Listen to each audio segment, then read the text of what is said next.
दाउरा काट्दैछौँ रातिसम्म ताप्नको लागि। हाम्रो चाहिँ क्याम्पिङ स्टार्ट भयो। त्यो क्याम्प फायर मासुहरू ल्याउँछौँ, पोल्छौँ, खान्छौँ। यस्तो बवाल ठाउँमा बसिरहेको छौँ। यति न्यानो ठाउँमा गुल्जा झरना चाहिँ यहाँनिर छ। के गर्दै हुनुहुन्छ सर? मैले यो फोहोर हुन्छ नि सर, लाउँदैछु। भोलि हामीलाई माछा पनि सजिलो हुन्छ सर, भाँडा सफा छ। यहाँ अनि यता चाहिँ अध्यक्षजीहरू हाम्रो टिमले मासु काट्दै हुनुहुन्छ। यो चाहिँ गाउँबाट बोकेर ल्याएको हो क्याम्प फायरको लागि।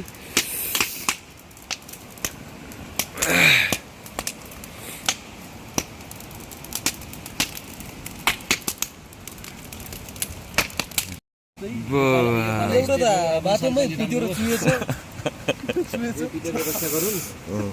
ल अरूपालि उडेर आउने त्यो चियर्स।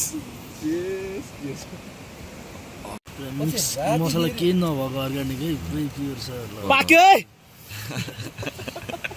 आगो फुकिरहेको छ।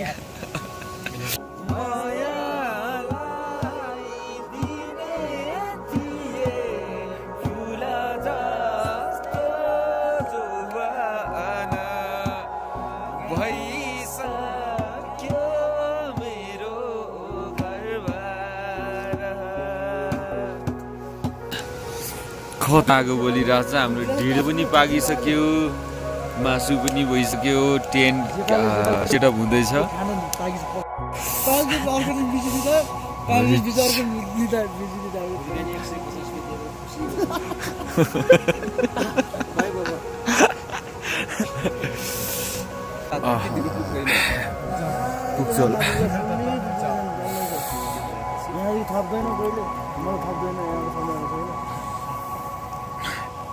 एकदमै सुन्दर ठाउँ छ।